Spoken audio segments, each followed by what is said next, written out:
Satu, dua, tiga.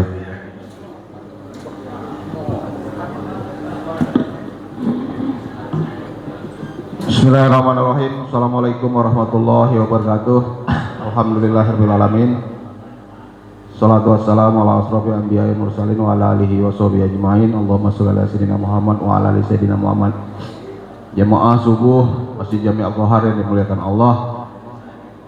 Alhamdulillah kita pada hari ke-22 Ramadan ini kita masih diberikan kesempatan, kekuatan oleh Allah, terutama kesehatan.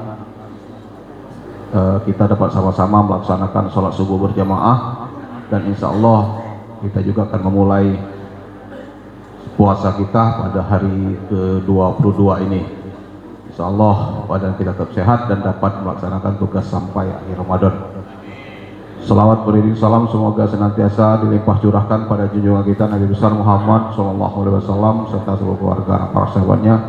Insya Allah kita akan tetap istiqomah laksanakan ajaran-ajaran beliau, terutama dalam hal pelaksanaan ibadah kita. Jemaah yang dimuliakan Allah, pagi hari ini pengajian subuh Ramadan kita mulai mendekati akhir Ramadan. Setelah ini nanti ada 2 lagi. Dan pada hari ini Ustadz Didi yang akan menyampaikan materi pengajian kita. Suara dari depannya jelas Bu ya? Jelas Bu ya? Oh iya. Biasanya kalau ibu-ibu tuh ngobrol tidak jelas ya. Tapi mudah-mudahan ini jelas dan bisa fokus. Seperti bapak-bapak ini kan fokus dia dengar pengajian kita. Itu saja barangkali Pak Ustadz, silahkan menyampaikan kajian. Kami persilakan. Bismillahirrahmanirrahim. Assalamualaikum warahmatullahi wabarakatuh. Alhamdulillah, alhamdulillahilladzi anzala sakinata fi qulubil mu'minin liyazdadu imanan ma'a imanihim. Ashhadu an la ilaha illallah wahdahu la syarika lah wa ashhadu anna Muhammadan abduhu wa rasuluhu alladzi la nabiyya ba'dah. Allahumma salli wa sallim wa barik wa an'im ala sayyidina Muhammadin wa ala alihi wa sahbihi ajma'in, amma ba'd. Yang saya hormati pengurus Masjid Jami Al-Qahar, semoga majelis kita pada pagi hari ini mendatangkan rahmat Allah, amin ya rabbal alamin. Yang saya hormati para jamaah bapak-bapak, jamaah ibu-ibu Masjid Jami Al-Qahar, yang semoga senantiasa diberikan rezeki yang murah dari Allah, amin ya rabbal alamin. Berkat majelis ini kita semua berharap Allah Subhanahu wa Ta'ala mengeluarkan kita dari masjid ini nanti dalam keadaan lebih baik lagi. Tidaklah kita datang ke sini kecuali setelah kita keluar, mudah-mudahan Allah menyembuhkan semua penyakit kita, baik penyakit badan maupun penyakit rohani. Dan Allah Subhanahu wa Ta'ala memasukkan kita di masjid ini, semoga nanti mengeluarkan kita dari masjid ini dalam keadaan seluruh hajat kita telah dipenuhi Allah, hutang-hutang kita telah dilunasi oleh Allah, amin ya rabbal. Bapak ibu hadirin wal hadirat yang semoga selalu dalam perlindungan Allah. Beberapa hari yang lalu Pak Haji Faisal dan Pak Zuhdan memberi kabar kalau kajian kita hari ini hari Kamis. Pada saat itu saya masih agak demam. Dan sekarang sepertinya masih ada sisa-sisa. Jadi suaranya kan agak gimana gitu ya. Suaranya seperti Ariel Peter Pan. Suaranya di hidung. Alhamdulillah ala kulli hal. Itu kata Nabi mengajarkan ke kita, dalam keadaan apapun tetap jawabannya alhamdulillah. Kalau lagi kurang sehat, jawabannya alhamdulillah ala kulli hal. Segala puji bagi Allah dalam segala keadaan. Nah sekarang saya kalau ditanya sama Bapak Ibu, gimana kabarnya Ustadz? Alhamdulillah ala kulli hal. Karena sedang kurang sehat. Ibu-ibu, bapak-bapak yang dirahmati Allah, kita telah memasuki 10 hari yang terakhir. Itu artinya kita harus sudah mengencangkan ikat pinggang kita.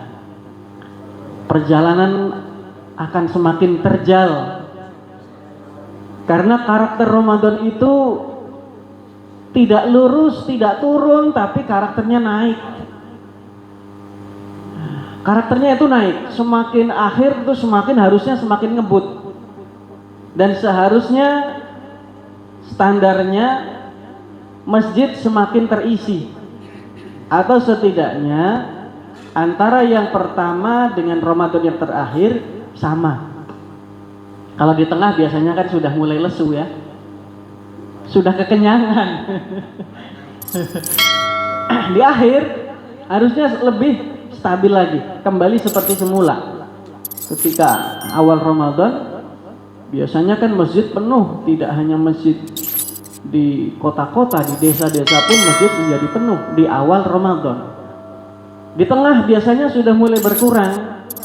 Nah di akhir ini Bapak Ibu, kita maksimalkan lagi. Bahkan Rasul sampai iktikaf 10 hari terakhir di Ramadan. Bisa dikatakan sama sekali tidak menyentuh istrinya. Ya kalau Rasul kita katakan istri-istrinya, karena memang istrinya lebih dari satu. Kalau bapak-bapak kita katakan tidak menyentuh istrinya, begitu saja kan. Kalau Rasul tidak menyentuh istri-istrinya. Istri Rasul ada 11. Dan sama Rasul ketika Ramadan terakhir itu beliau tidak pulang dari masjid, di dalam masjid. Bahkan setelah Rasul sudah akan selesai menjalankan tugasnya sebagai seorang nabi, beliau melakukan iktikaf di Masjid Nabawi selama 20 hari, Pak Haji. 20 hari di masjid. Dan Jibril tidak biasanya beliau datang 2 kali melakukan tadarus. Kadang Nabi membaca Quran, kadang Jibril membaca Quran di hadapan Nabi, saling bertukar. Itu namanya tadarus. Tadarus secara bahasa Arab itu begitu, mempelajari, saling mengulang bacaan, mengoreksi bacaan. Sementara tadarus di Indonesia, di masyarakat kita, yang penting baca, ya kan?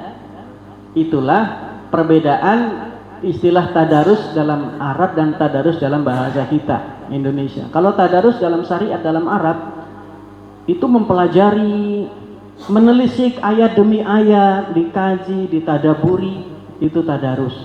Nah, kita gunakan istilah tadarus, ya istilah kita saja. Pakai istilah Indonesia saja kan, baca. Bapak Ibu yang dimuliakan Allah Subhanahu wa taala, tadi yang pertama kita sudah bersyukur, yang kedua kita bersolawat kepada Rasul. Mudah-mudahan solawat yang kita baca ini akan sampai kepada beliau. Dan memang kata ulama, seluruh amal sangat mungkin untuk ditolak kecuali sholawat kepada Nabi Shallallahu Alaihi Wasallam. Sholawat kepada Nabi tidak harus suci, artinya nggak harus mandi wajib, nggak harus wudhu dulu. Itu sudah diterima oleh Nabi Shallallahu Alaihi Wasallam, diterima oleh Allah Subhanahu Wa Taala. Dan kalau kita membaca sholawat, maka ada malaikat yang bertugas untuk menyampaikan sholawat kita kepada Nabi Muhammad Shallallahu Alaihi Wasallam.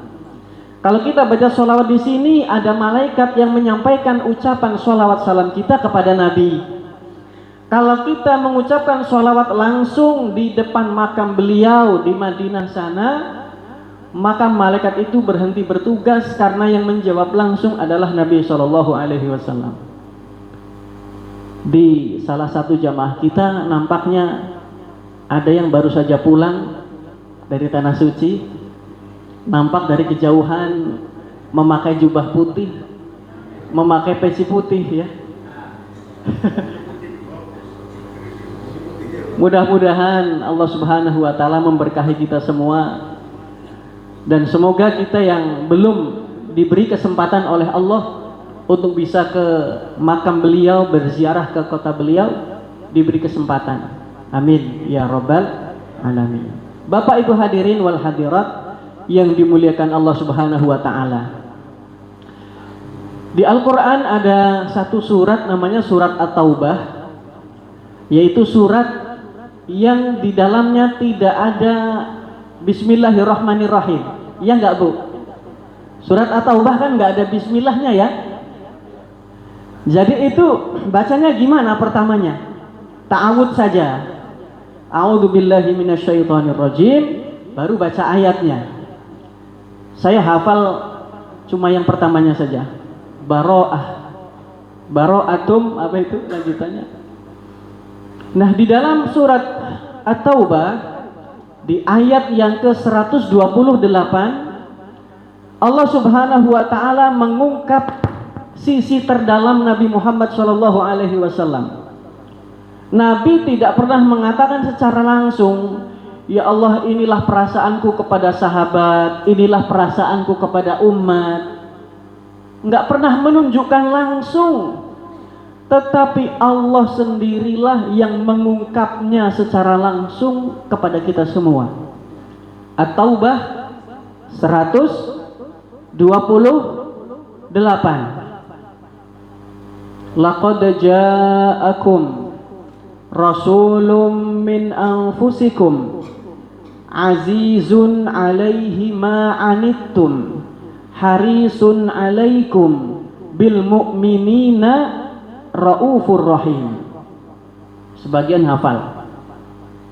Sungguh telah datang kepada kamu, dalam hal ini masyarakat Mekah, masyarakat Quraisy, rasulun, seorang utusan, min anfusikum, yang utusan ini sama seperti kalian, maksudnya bukan dari bangsa malaikat, tetapi dari bangsa manusia, sama seperti kamu, bukan pula dari bangsa jin. Mengapa demikian? Agar kita ini bisa mencontohnya, karena sama-sama manusia. Coba kalau nabinya ternyata dari bangsa malaikat, Pak, ya kita disuruh dia puasa, kita merasa lapar, malaikat tidak punya rasa lapar, enakan dia kan. Dia nyuruh puasa, kita ada rasa lapar, malaikat nggak ada rasa lapar, kuat sampai subuh berikutnya.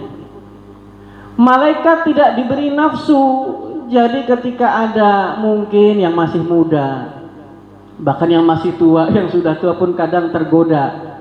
Jadi kalau bisa sore-sore itu ya, sore-sore kalau bisa bapak-bapak nggak usah keluar beli takjil lah, karena banyak godaannya ya Pak. Kalau sore-sore itu biarlah anak kita, istri kita yang beli takjil di pasar sana atau di jalan-jalan. Karena banyak godaan. Godaan apa itu? Bukan godaan makanan, godaan penglihatan. Ya enggak Ustaz Yasir? Alhamdulillah Ustaz Yasir hadir. Sepertinya barusan mengimami di salah satu masjid. Jadi bapak-bapak, ibu-ibu yang dirahmati Allah Subhanahu wa taala, nabi kita dari bangsa manusia, min anfusikum, dari kalangan kamu sendiri yang kamu sudah kenal sejak kecil, lahirnya ya di situ, perkembangannya di situ, yang kamu sendiri sudah mengatakan al-amin kepada dia. Mengapa begitu dia berusia 40 dan dia mengatakan kalau dia nabi, kok tiba-tiba kalian tidak percaya? Kalian tidak mengakui, mengapa? Nah, inilah ulama sirah kemudian mempelajari mengapa orang-orang itu tidak mau beriman kepada nabi, karena nabi ingin meluruskan kejahiliahan. Dan ternyata Bapak Ibu, kejahiliahan dengan segala kerusakan yang ada, itu ada beberapa pihak yang memang menikmatinya. Mungkin di negeri kita pun demikian. Ada kezaliman, ada kejahatan, ada kerusakan, ada berbagai macam kerusakan, semuanya itu ada pihak-pihak yang memang sangat ingin agar itu terawat. Karena dengan begitu orang-orang ini mendapatkan untung yang begitu besar. Nabi Muhammad ingin meluruskan semua itu. Kezaliman kalian selama ini sama rakyat kecil, kalian tindas seenak kalian, jangan lagi lakukan itu. Kalian menindas, ini terzalimi. Dalam Islam tidak ada zalim wal mazlum, harus dihapus.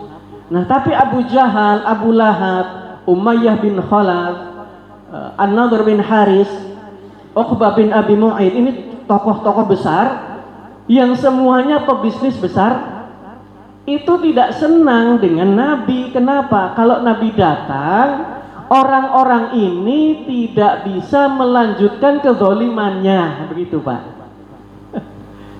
Orang-orang ini tidak akan senang, karena kezalimannya pasti akan berhenti kalau dia percaya sama Nabi.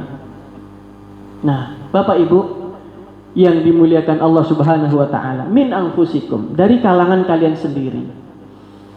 Yang berikutnya, azizun alaihi ma'anittum, beban yang kalian rasakan wahai umat itu dirasakan berat juga di pundaknya Nabi. Kita sholat, kita capek dan sebagainya, Nabi pun ikut merasakannya. Kita dapat musibah, dapat ujian, Nabi pun ikut merasakannya. Dan kalau bisa Nabi itu semuanya selamat, kita ini jangan sampai ada yang tersisa di nerakanya Allah. Maka ketika Aisyah ditanya, itu Rasul kalau memilih sesuatu, Rasul memilih yang gimana? Maka Rasul akan memilih syariat yang paling ringan.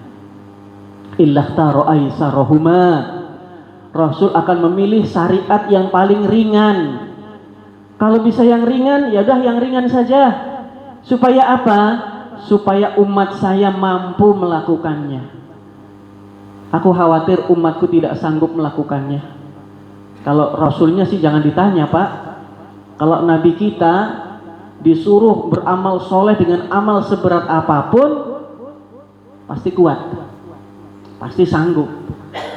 Begitu pula para sahabat, disuruh ini, disuruh itu, disuruh jihad, disuruh macam-macam, mereka bisa, mereka sanggup. Lalu kenapa Rasul masih memilih yang ringan-ringan? Karena memikirkan kita ini. Maka kan Lailatul Qadar itu kan karena Rasul memikirkan kita. Di saat Jibril datang menceritakan tentang panjangnya umur umat-umat terdahulu, umatnya Nabi Nuh ratusan tahun, umatnya nabi-nabi yang lain usianya sampai 800 tahun, bahkan ada yang 1000 tahun. Jadi pernah itu ada kisah menurut saya agak lucu juga. Ada seorang ibu-ibu yang menangisi kepergian anaknya di Nabi dulu, di Nabi yang dulu. Maka ada orang yang bertanya, kenapa kamu menangis seperti itu? Aku baru saja kehilangan anakku, anak yang paling aku cintai, sedang lucu-lucunya, sedang menggemaskannya. Usianya berapa? Usianya 60 tahun. Lah, di masa itu Bapak Ibu, usia 60 tahun ya kayak kita masih usia SD kan? Karena usianya sampai 800. Jadi bagi kita aneh, anak 60 tahun kok ditangisi sampai begitu. Malah katanya, ini anak lagi lucu-lucunya. Ditangisi sama ibunya. Kenapa? Ini lagi lucu-lucunya, menggemaskannya. Usianya berapa? Ditanya. Usianya 60 tahun. Ya 60 tahunnya masa itu ya memang masih kecil. Sampai ada yang kemudian bilang, itu kalau ulang tahun gimana ya setiap hari? Sampai 1000 tahun ulang tahunnya. Nah, Nabi, Bapak Ibu, diceritakan oleh malaikat Jibril tentang panjangnya usia umat-umat terdahulu. Maka Nabi sedih. Sedihnya kenapa? Lagi-lagi memikirkan kita.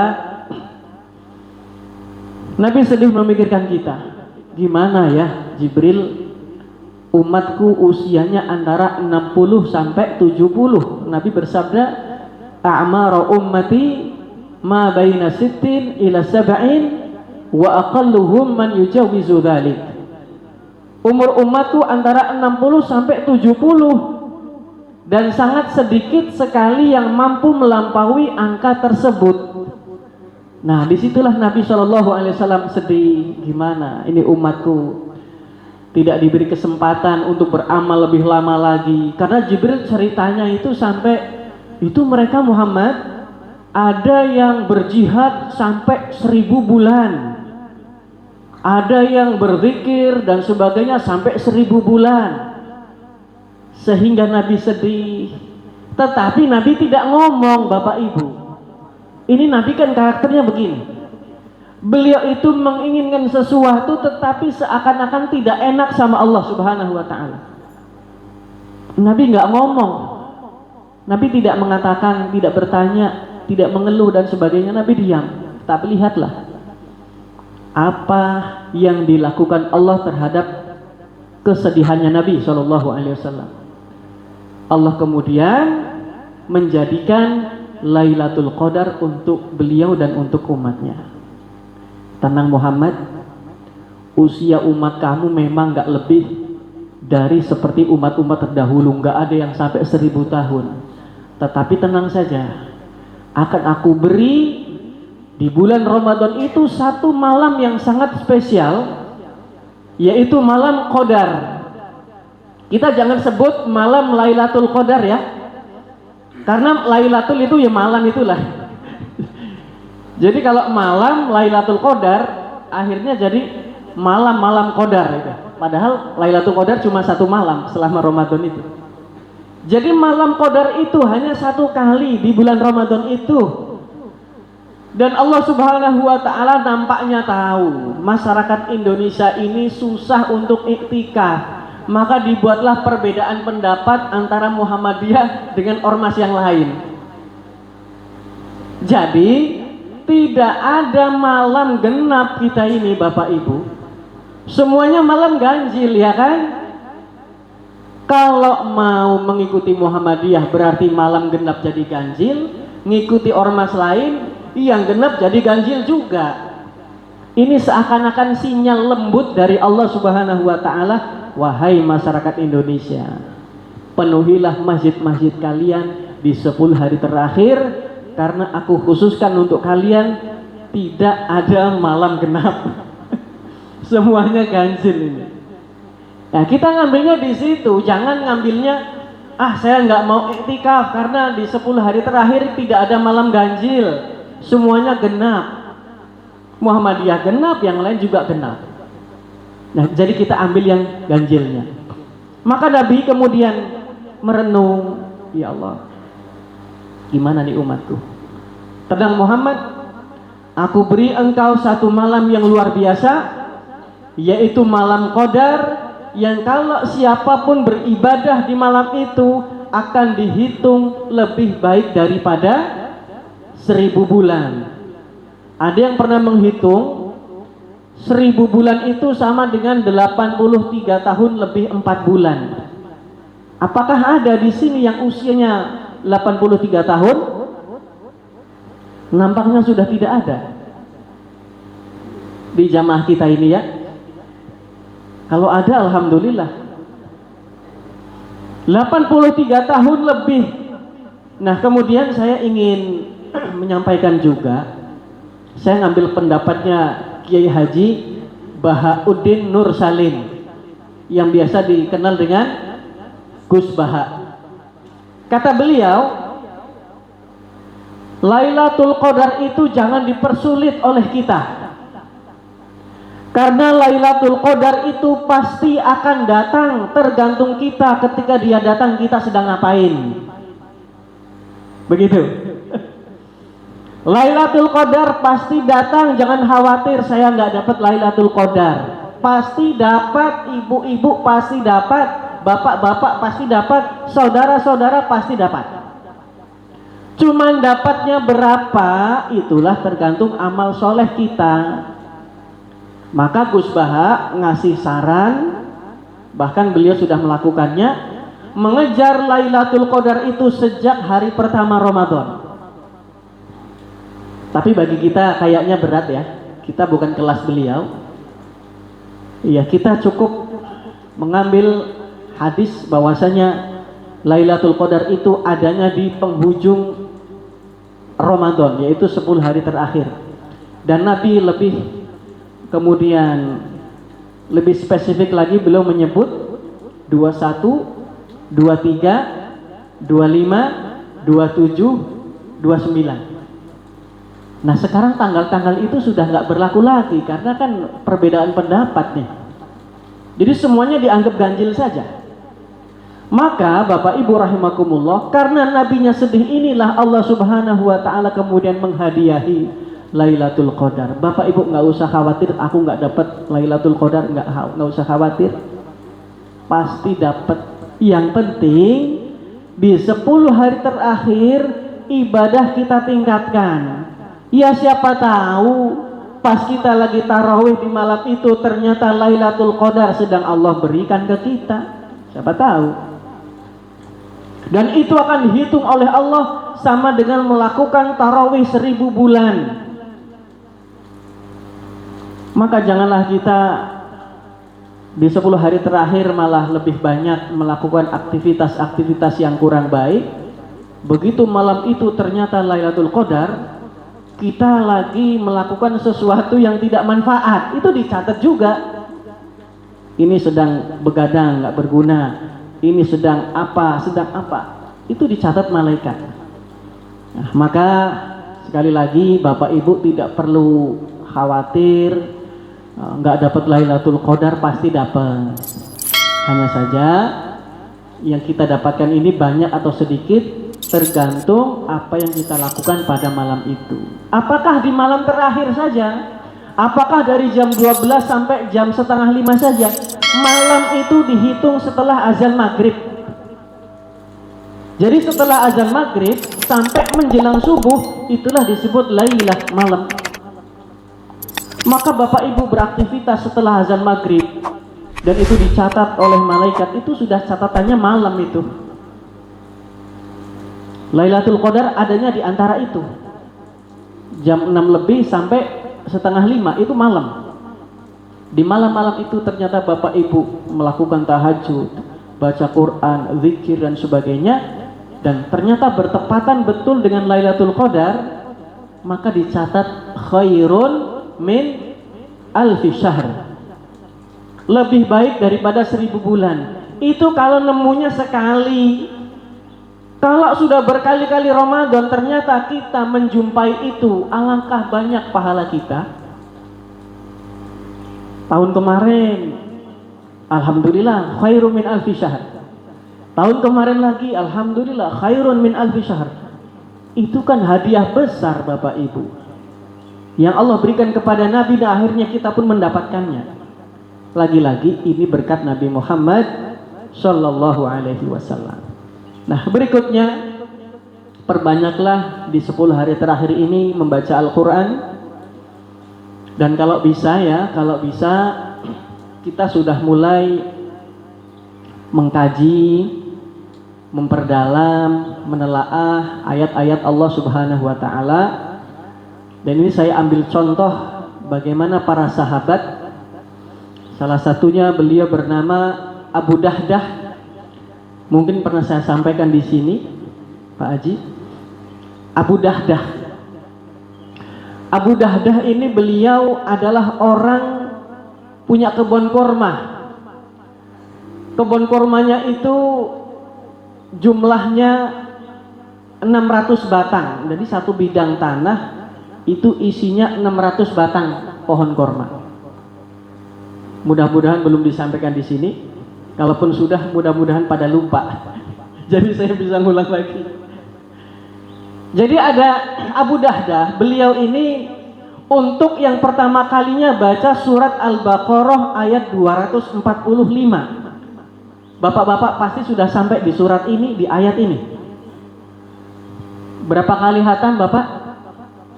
Sudah ada yang 2 kali? Alhamdulillah. Sekali sudah ya, kalau sekali?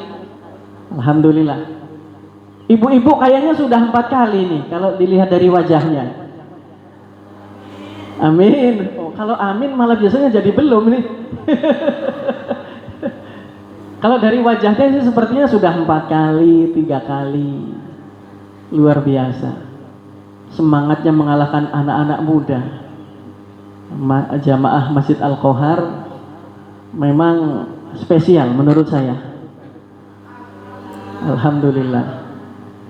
Jadi semangatnya itu mengalahkan yang muda-muda. Yang muda-muda di 10 hari terakhir kebanyakan udah pada di rumah, Bu, pada tidur. Ini yang sepuh-sepuh ini, yang senior-senior ini malah masih menghidupkan masjid. Semoga Allah Subhanahu wa taala memberkahi kita semua.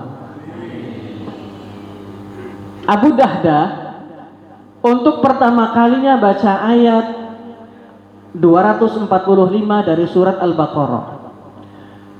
Man dalladzi yuqridullaha qardan hasana fayudha'ifahu lahu ad'afan katsirah wallahu yaqbidu wa yabsutu wa ilaihi turja'un.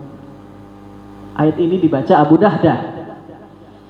Dan dia kemudian merasakan ada kejanggalan di dalamnya ini Pak Haji. Man dalladzi yuqridullaha qardan hasana. Kalau bagi kita kan ini apa ini? Itu bagi Abu Dahdah ini ada kejanggalan karena Allah bertanya, siapa di antara kalian yang mau meminjami Allah dengan pinjaman yang baik? Loh, memangnya Allah butuh pinjaman dari manusia? Bukankah yang butuh itu kita ke Allah? Kenapa sekarang Allah mengatakan siapa yang ingin meminjami Allah dengan pinjaman yang baik? Dari sinilah Abu Dahdah langsung menemui Nabi Muhammad SAW. Ya Rasulullah, aku baca ayat Al-Baqarah 245. Ini kok ada yang janggal ya?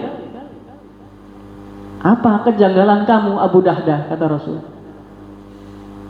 Memangnya Allah butuh pinjaman dari kita? Karena Allah di sini mengatakan siapa yang meminjami Allah, Allah akan kembalikan pinjaman itu dengan pengembalian yang lebih banyak lagi. Faqala na'am ya Abu Dahdah, kata Rasul. Betul wahai Abu Dahdah, Allah butuh pinjaman dari kita. Ternyata maksud pinjaman itu bukan minjem duit, bukan minjem apa. Pinjaman di sini maksudnya adalah sedekah, wakaf, sodakoh, maksudnya begitu Bapak Ibu. Mengapa Allah gunakan kata meminjam? Kalau kata ulama, karena Allah tahu karakter manusia itu pelit. Ya, iya kan? Karakter manusia itu pelit. Pelit itu sudah menjadi bahasa umum, bahasa Jawa ya pelit, bahasa Indonesia pelit, bahasa Ogan ya pelit. Pisit, medit, ya. Bahasa Komering apa ini Ustadz Yasir? Pisit juga ya.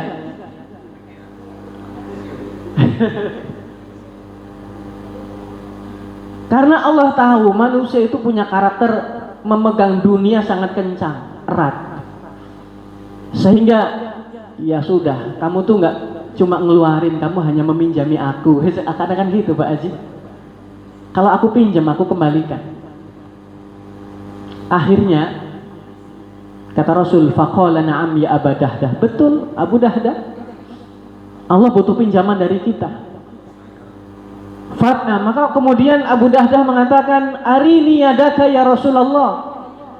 Kalau memang begitu, tolong ulurkan tanganmu ya Rasulullah, aku ingin membuat kesepakatan dengan kamu.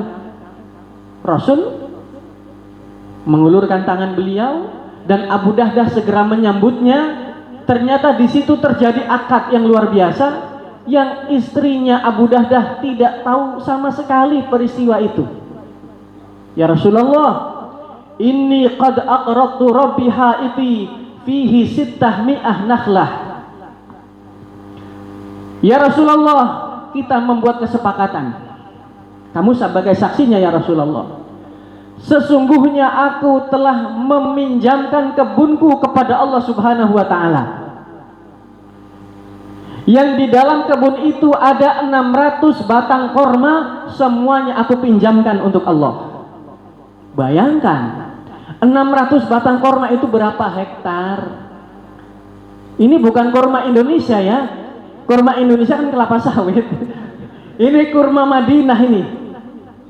Karena peristiwa ini terjadinya di Madinah. Kurma Madinah, taruhlah paling murah 100.000 rupiah. Ini yang paling murah. Dan jarak tanam kurma tentunya tidak 1 meter, pasti lebih jauh, jaraknya lebih panjang. Artinya Bapak Ibu, kalau 600 batang kurma itu, berapa hektar lah kebunnya Abu Dahdah ini? Semuanya dipinjamkan untuk Allah Subhanahu wa taala. Dalam hal ini wakaf. Diwakafkan untuk Allah, untuk kaum muslimin. Akhirnya sudah sepakat. Kemudian Abu Dahdah pulang ke kebunnya, kembali ke kebunnya. Nah, ternyata Bapak Ibu, di dalam kebun itu ada anak-anak dan istrinya sedang bermain-main. Maka Abu Dahdah kemudian memanggilnya, ukhruji ya Ummu Dahdah, wahai istriku Ummu Dahdah, keluarlah kamu dari kebun itu sudah bukan punya kita lagi. Ya punya siapa? Sudah aku pinjamkan untuk Allah dan Rasul, untuk Allah. Apa kata istrinya? Ini kira-kira kalau Pak Haji Faisal punya kaplingan di mana gitu ya, tanpa sepengetahuan istri, tiba-tiba menjual begitu saja, kan pasti ada jawaban, kenapa Bapak nggak ngobrol dulu sama saya, kan kira-kira gitu. Iya nggak? Istri-istri kita lah, kita menjual sesuatu untuk sedekah, untuk apa, tiba-tiba kita nggak ngomong sama istri, kan pasti istri kecewa. Bahkan itu kita rencanakan untuk anak kita nanti dan sebagainya dan sebagainya. Tapi bagaimana jawaban seorang Ummu Dahdah yang dididik, disentuh langsung oleh pendidikan Nabi Muhammad SAW, dan momen ini adalah momen Ramadan, yaitu kita berinteraksi dengan Al-Quran. Kata Ummu Dahdah, Rabiha bay'uka ya Aba Dahdah, menguntungkan sekali jual beli kamu pagi ini wahai Abu Dahdah. Jawabannya begitu dari istrinya. Beruntung sekali perniagaan kamu wahai Abu Dahdah, wahai anak-anakku, ayo kita keluar. Ini kebun bukan punya kita lagi. Ya Allah, 600 batang Pak Haji, 600 batang. Sampai jam berapa kita? 10 menit lagi siap? 10 menit lagi menyelesaikan kisah ini ya. Nah, kita hitung-hitungan ininya Pak Haji, kormanya tadi kan kita masih belum berapa sih nilai korma? Kata ahli bahwasanya korma Madinah itu Bapak Ibu sekali panen itu bisa mencapai 500 kg satu batang sekali panen. Ya kalau kelapa sawit kan nggak nyampe satu batang, paling 100 kilo, nggak nyampe juga, 50 kilo paling. Nah ini bisa mencapai 500 kg bahkan lebih. Harga termurah kurma Madinah, ada yang pernah menghitung itu paling jelek lah, kualitas kurma paling jelek, paling buruk itu 100.000 rupiah. Dikali nggak usah 500 lah, kebanyakan rata-rata 300 kg saja satu batang. 300 kg dikali 100.000 rupiah itu sudah 30 juta Bapak Ibu. Satu batang 30 juta dikali 600 batang. Saya pernah menghitung itu sampai pakai kalkulator. Itu 18 miliar Bapak Ibu. 18 M. Itu dengan perhitungan nggak nyampe 500 kilo, kita ambil hanya 300, kita hitung juga kurma yang paling rendah kualitasnya 100.000. Jadi 18 miliar nilainya yang diberikan oleh Abu Dahdah kepada agama ini. Ini kesempatan kita juga Bapak Ibu. Di bulan Ramadan ini perbanyaklah kita melakukan sedekah.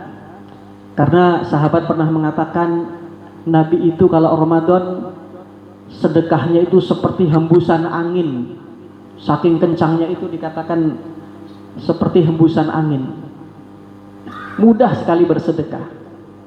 Nah, jadi Bapak Ibu yang dirahmati Allah Subhanahu wa taala, ini pertemuan yang terakhir di bulan Ramadan. Pertama saya mengucapkan terima kasih kepada pengurus, kepada jamaah secara umum atas kesempatan yang telah diberikan. Mudah-mudahan apa yang kita lakukan ini dicatat sebagai amal soleh di sisi Allah Subhanahu wa taala. Karena itulah yang memang nanti akan menemani kita di alam kubur. Ada link, ada kolega dan sebagainya. Kalau kolega dan link itu ternyata tidak mendekatkan kita kepada Allah, tidak berguna juga. Nah, maka saya hadir di sini. Bapak Ibu sabar menanti, duduk sambil ngantuk, sambil selonjoran, itu akan dinilai oleh Allah sebagai pahala, insya Allah. Karena sabar menanti. Terima kasih sekali lagi diucapkan Pak Astoni dan para pengurus, Pak Haji Faisal, Ustadz Yasid dan yang lainnya, diucapkan terima kasih yang sebesar-besarnya karena telah diberi kesempatan untuk bisa membersamai, bisa silaturahim di Masjid Jami Al-Qohar ini. Yang kedua, barangkali ini kesempatan ya tidak terakhir ya, kesempatan yang tepat untuk saya mengucapkan permohonan maaf. Taqabbalallahu minna wa minkum. Sebentar lagi kita akan memasuki bulan Syawal, Pak Haji. Pas nih ini hujan, saya lagi bawa motor hujan. Biasanya bawa mobil nggak hujan, ini bawa motor hujan. Alhamdulillah, jadi keberkahan tersendiri untuk kita semua insya Allah. Jadi mohon maaf Bapak Ibu ya, sebentar lagi bulan Syawal, saya minta maaf yang sebesar-besarnya. Karena pasti selama kita berjumpa ada kata-kata, ucapan, perbuatan, gimmick, bahasa tubuh, dan sebagainya yang tidak berkenan di hati Bapak Ibu. Sekali lagi saya mohon maaf yang sebesar-besarnya. Demikianlah, terima kasih atas segala perhatiannya. Subhanakallahumma wa bihamdika asyhadu an la ilaha illa anta astaghfiruka wa atubu ilaik. Wassalamualaikum warahmatullahi wabarakatuh. Waalaikumsalam warahmatullahi wabarakatuh. Demikianlah pengajian subuh Ramadan kita Bapak Ibu sekalian. Dan ini waktu untuk Ustadz diri terakhir di Ramadan ini. Dan nanti kami berharap juga masih bisa bertemu dalam pengajian-pengajian subuh. dan pengajian subuh setelah Ramadan, Ustaz. Mudah-mudahan Ustaz ada waktu. Karena beliau ini spesialisnya itu sebenarnya sirah nabawiyah. Jadi kita mungkin lebih nanti bisa lebih memahami riwayat perjalanan Rasulullah Shallallahu Alaihi Wasallam. Terima kasih dan sama Ustadz atas nama jemaah Masjid Jami Al-Qohar, kami juga mengucapkan terima kasih banyak dan tentunya permohonan maaf, dan insya Allah apa yang Ustadz sampaikan ini menjadi amal jariah, menjadi ibadah bagi Ustadz, dan mudah-mudahan pasti akan banyak manfaatnya. Ini masih hujan, Tad, nunggu dulu lah, apalagi bawa motor, nunggu dulu. Amun nak ngopi mungkin tidak bisa kita ngopi lah. Jadi sebagai informasi jemaah sekaliannya, jadi di 10 malam terakhir ini kita ada beberapa orang yang sudah itikaf di masjid ini, mulai sudah 2 malam ini, Tad, itikaf di masjid. Ya seadanya aja, semaksimal mungkin, masuk setelah Isya kemudian pulang pas sahur. Dan jemaah sekalian juga, kalaupun lebih baik kita bersama-sama di masjid kalaupun di rumah, seperti kata Ustadz tadi, mungkin banyak gawe yang sia-sia kan, enakkan kita di masjid. Itu saja barangkali, dan mungkin cukup ya. Kalaupun ada yang nak nanya nanti langsung ke depan sini dengan Ustadz. Kita tutup dulu pertemuan kita ini. Kami ucapkan terima kasih sekali lagi jemaah. Kita masih ada 2 kali lagi pertemuan pengajian subuh Ramadan ini, yaitu hari Sabtu dan Selasa. Nanti akan diisi oleh Ustadz Endang dan terakhir Ustadz Endang. Itu saja, terima kasih. Kami akhiri, billahi taufiq wal hidayah. Assalamualaikum warahmatullahi wabarakatuh.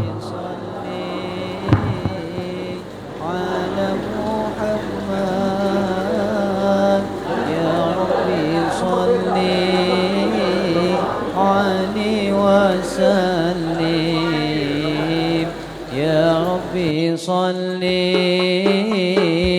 على محمد يا ربي صلي عليه وسلم يا ربي صلي على محمد يا ربي صلي عليه وسلم. Kanjeng Nabi abtina deka ayunan ongku ngamponga ngamponga ongku paratuna dunya akhirat mu kengile